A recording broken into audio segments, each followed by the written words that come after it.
Good morning. आज समाजशास्त्र second year में हम आपको बताने जा रहे हैं सामाजिक विधान घरेलू हिंसा अधिनियम 2005। ठीक है, क्या है सामाजिक विधान घरेलू हिंसा अधिनियम 2005। मतलब घरेलू हिंसा क्या है, समाज में घरेलू हिंसा कैसे होते हैं, है ना। तो क्या है कि भारत में पहली आबादी का प्रतिनिधित्व करने वाली महिला समाज को परिवार के भीतर जो स्वयं पर होने वाले विभिन्न प्रकार की हिंसा, प्रताड़ना या अत्याचार, उत्पीड़न कानूनी संरक्षण प्रदान करने के दृष्टि से घरेलू हिंसा अधिनियम 2005 सरकार द्वारा 26 अक्टूबर 2006 को लागू किया गया।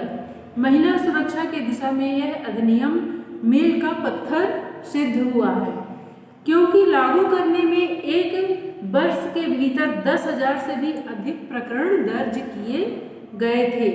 तो यह यहाँ पर यह दर्शाता है कि महिलाएं आज अपने ही परिवार नातेदारों के बीच असुरक्षित हिंसा से प्रभावित हैं।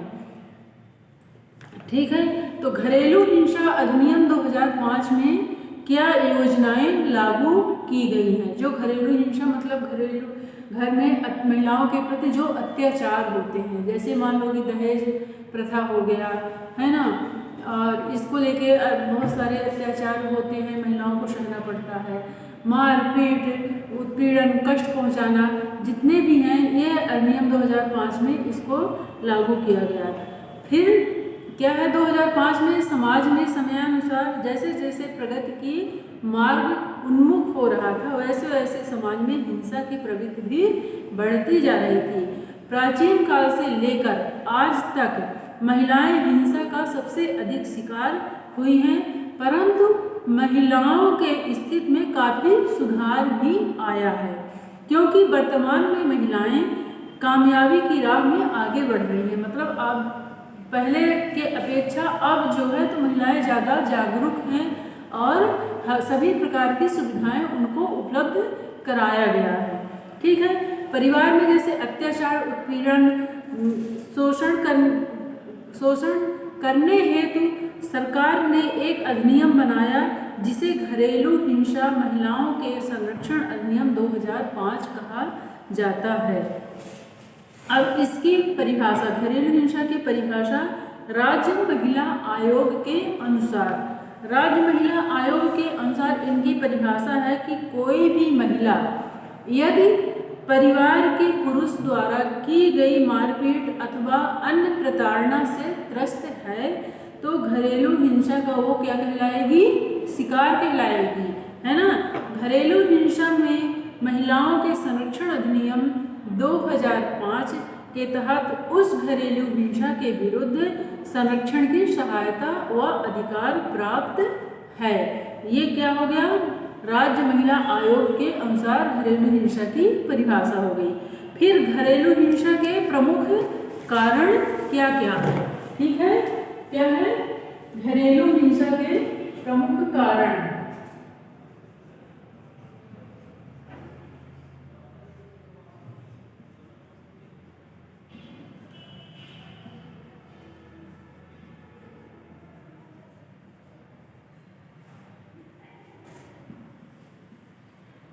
घरेलू हिंसा के प्रमुख कारण में आपको पहला है कि घरेलू हिंसा किस कारण से होते हैं, तो क्या है समाजवादी महिला शिक्षा का अभाव। समाजवादी महिला शिक्षा का अभाव, समाज में मतलब घरेलू हिंसाएं जो हो रही हैं, उनके महिलाओं के प्रति अत्याचार हो रहे हैं। क्या है कि बहुत सी महिलाएं अशिक्षित हैं, जो शिक्षा नहीं प्राप्त की हैं, है ना, अशिक्षित हैं, तो ज़्यादा जागरूक नहीं हैं, इस कारण से उन पर अत्याचार होता है।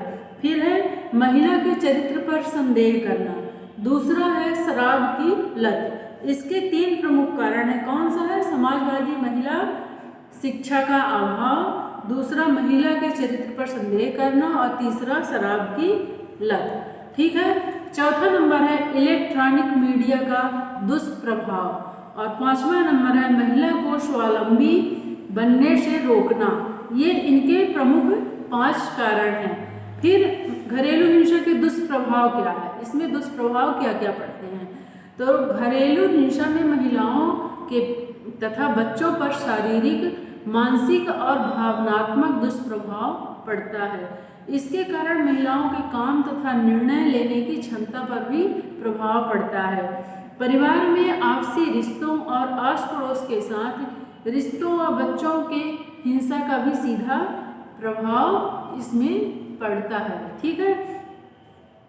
फिर घरेलू हिंसा को बढ़ावा देने में पुलिस की भूमिका क्या है, पुलिस इसमें क्या अपनी भूमिका कर सकता है। तो इसमें पुलिस द्वारा घरेलू हिंसा के प्रकरणों में कई बार FIR दर्ज नहीं की जाती है, सिर्फ रोजनामचे में लिखा जाता है। ग्रामीण क्षेत्र में प्रताड़ित महिलाओं को FIR की नकल नहीं दी जाती है, जहां मांगने पर अकारण उन्हें क्या किया जाता है, परेशान किया जाता है। फिर घरेलू हिंसा के आंकड़े बढ़ जाएंगे, इस कारण प्रकरण पंजीबद्ध करने से पुलिस बचती है। ठीक है, ये हो गया घरेलू हिंसा को बढ़ावा देने में पुलिस की भूमिका। फिर है घरेलू हिंसा के विभिन्न रूप। घरेलू हिंसा के विभिन्न रूप में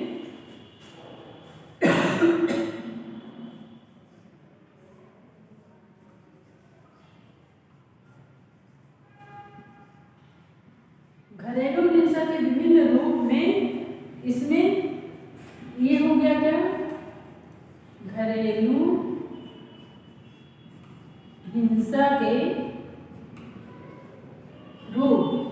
ठीक है, अब इसके अंतर्गत क्या क्या आता है, घरेलू हिंसा में क्या आता है, पहले हो गया आत्महत्या। ठीक है,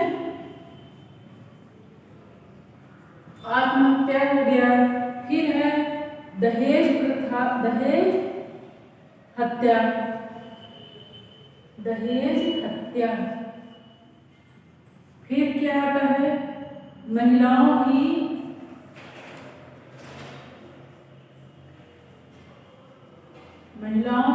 खरीदारी और बिक्री।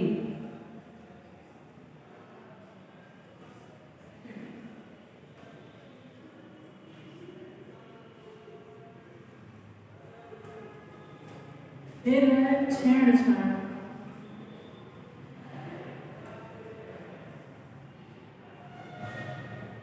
फिर हो गया बलात्कार, अपहरण,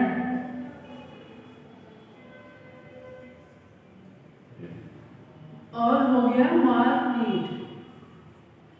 ठीक है, क्या घरेलू हिंसा के विभिन्न रूप कौन कौन से हो गया, पहला हो गया आत्महत्या, है ना। फिर क्या हो गया, दहेज हत्या और महिलाओं की खरीदारी बिक्री। फिर इसमें आता है छेड़छाड़, बलात्कार, अपहरण और मारपीट। ये घरेलू हिंसा के क्या हो गए, विभिन्न रूप हो गए हैं। ठीक है, अब आत्महत्या क्या है, आत्महत्या लोग क्यों करते हैं। ठीक है, पहला क्या है आत्महत्या। आत्महत्या क्यों करते हैं, आत्महत्या में अधिकतर मामले फांसी लगाने के होते हैं। इसका मुख्य कारण है कि पति के द्वारा शराब पीकर पत्नी के साथ मारपीट करना तथा ससुराल वालों द्वारा प्रताड़ना करना। फिर दूसरा हो गया दहेज हत्या। दहेज हत्या में भौतिक सुख सुविधाओं के लिए दहेज लोभियों की मांग भी बढ़ती जा रही है।